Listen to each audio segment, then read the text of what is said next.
221. Patient's name is Edward Nigma, also known as the Riddler. So, Edward, Warden Sharp tells me you've been leaving threatening riddles scrawled on the asylum walls. Again. One would have to be severely paranoid to read threats into harmless riddles, Dr. Young. May I test you with one? Very well.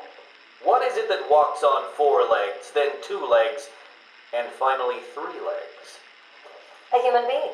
As a baby, it crawls on 4 legs. As an adult, it walks on 2. And in later years, it uses a cane. Good try. But the answer to all 3 is a baby. True, it crawls on all 4s, but cut off its legs and it can only wiggle on 2 limbs. Give it a crutch, it can hobble around on 3. You see? It's horrible. How can you even joke about that? Easily, Doctor. It's not my baby. Taped interview 39. Patient's name is Edward Nigma. At this point in time, I've yet to decide if Mr. Nigma is a suitable candidate for the Titan process. I'd like to talk about your childhood. Miserable. Next.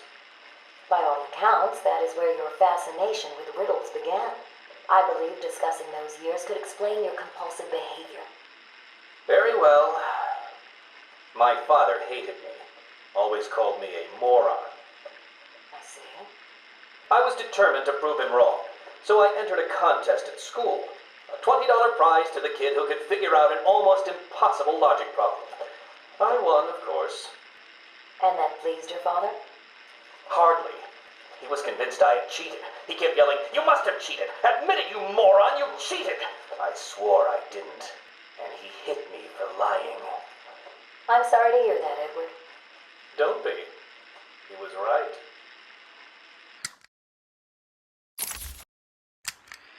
Patient interview 44. This is yet another interview with Edward Nigma. I have yet to make up my mind whether he's a genius or just deluded.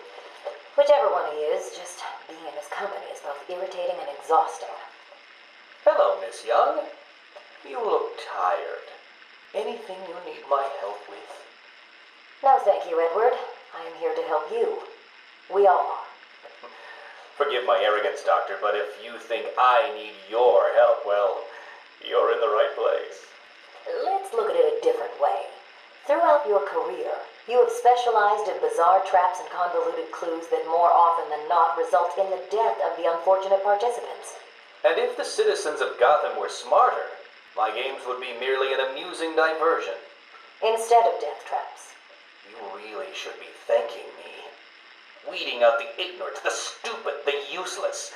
But don't worry, I'm sure you would survive. What a lovely photo on your desk, Doctor. Your family?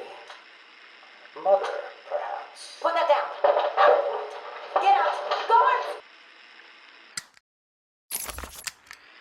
Let's discuss your obsession with Batman. Hardly an obsession, Miss Young. I simply feel an obligation to expose him. You know who he is? More important, I know what he is. What do you mean? It's obvious. The mask, the weapons, the scare tactics. He's a criminal. No different than Joker, Two-Face, or myself. Most people consider him a hero. Most people are idiots. They can't see Batman for the villain he is. Riddle me this. How did he get his car and his gadgets? I don't... With money stolen from the criminals he defeats. Why does Gordon turn a blind eye to his antics? Batman bribes him. The answers are right in front of your stupid, gawking face. Edward, please, calm down. Wake up, Gotham! No sane, law-abiding man does those things. No one's that selfless. Batman is as vile as they come. Security! Security! This is my final interview with Edward. I have gone as far as I can. I can no longer tolerate his mood swings and tantrums. I have more important work to be getting on with. He will be transferred to Dr. Whistler's care as of next week. Good morning, Doctor. How are you today? Fine, thank you, Edward. You're in a good mood. I'm always in rare spirits when I'm about to be released. Edward, You know you don't come up for parole for another 3 years. First thing I'll do is have dinner at that Italian place on 19th Street. Seriously, Edward. I only hope Joker hasn't completely trashed the city. Oh well, I'm sure I'll find out soon enough. Wait, have you been in contact with the Joker? He escaped Arkham weeks ago. And yet, one hears things. What things? What have you heard? Oh, something about a surprise party for Batman. I forget the rest. You know Joker. Yak, yak, yak. Edward, if you know anything, you have got to tell me. Lives could be at stake. What did Joker say? You forget, Doctor.